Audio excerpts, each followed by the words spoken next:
I decided last March that I was going to get happy for no good reason, except that that was a wonderful way to create deliberately.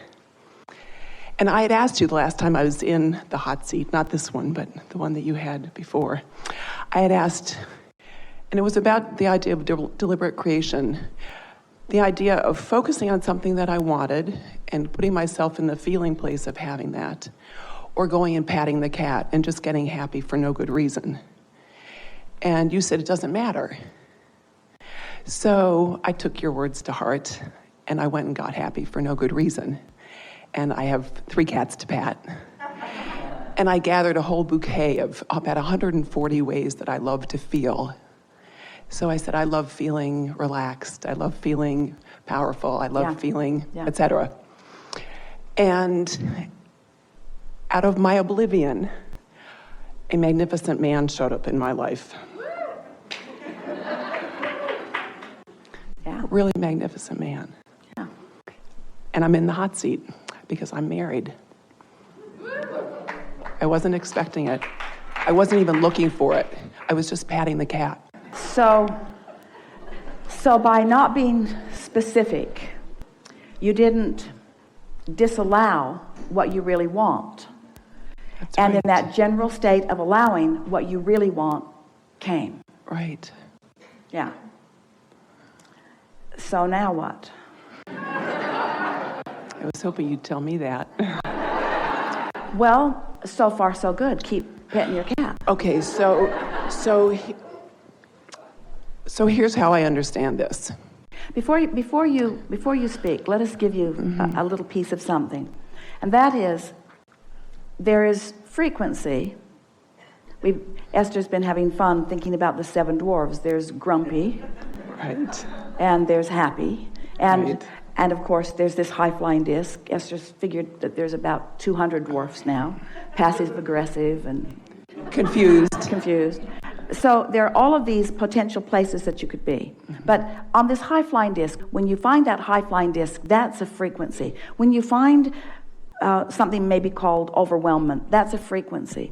But when you stay there for a while, the momentum on that disc becomes more and more.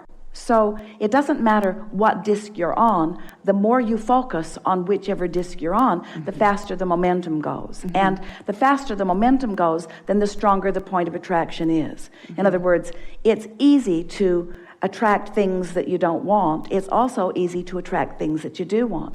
And most of you have enough mixed bag. In other words, you can attract something from here and something from here all at the same time. Are you calling me a mixed bag?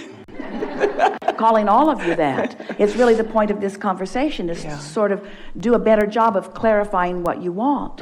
So the question that we think would be a good one to put to yourself, or any of you to put to yourself on a pretty regular basis, is, since I accept, and we want you to accept this, since I accept about my human personal self, that I move around on these discs. I'm not consistently there all the time. I move around on the disc. I want to be there. I like to be there. I'm on that high-flying disc more now than I've ever been before. I'm doing a better job of maintaining it. Step 4 is more what my life is becoming. But I do move around on the disc because I am human and I am observing what's going on in my experience. So sometimes I'm on the high-flying disc and sometimes I'm not.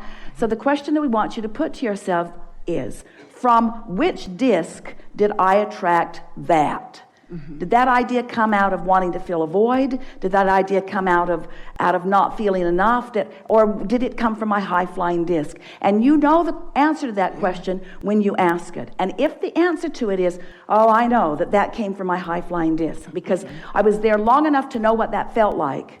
And when whatever it was, in this case meeting someone, manifested, it felt like that, I'm sure that it was from that, then all you got to do is just do your best to maintain that, and everything will sort itself out. There's a tendency to believe that it's your job to bang things into place or to make things happen. And what you're really wanting is to just stand in a very clear point of attraction and allow what you want to flow to you. And when you're in that high-flying place and something flows to you, accept it for the perfect outcome to the trajectory that you were upon. So we'd like to say to all of you about everything, don't get in such a hurry to try to define things in such a black and white way. Don't say to yourself, well, I've attracted this and now I'm in the hot seat because now I have to make a decision. Just keep doing what you're doing and the decision will be as obvious as all of the other points of attraction that were coming. You're never in the hot seat. If you feel like you are under pressure to make a decision about something, you haven't stabilized on that high-flying disc long enough for the momentum to be clear enough, because when the momentum is clear enough, there's not a question. There's a, this is what I'm going to do and it doesn't matter what anybody else thinks about it. This is who I am. This is the trajectory I've been on. It's a trajectory I've been on for a very long time, and nothing's going to take me from it. And if it doesn't feel like that, then sort of sit tight and do the work to feel good as much as you can, and then watch the way it plays out for you.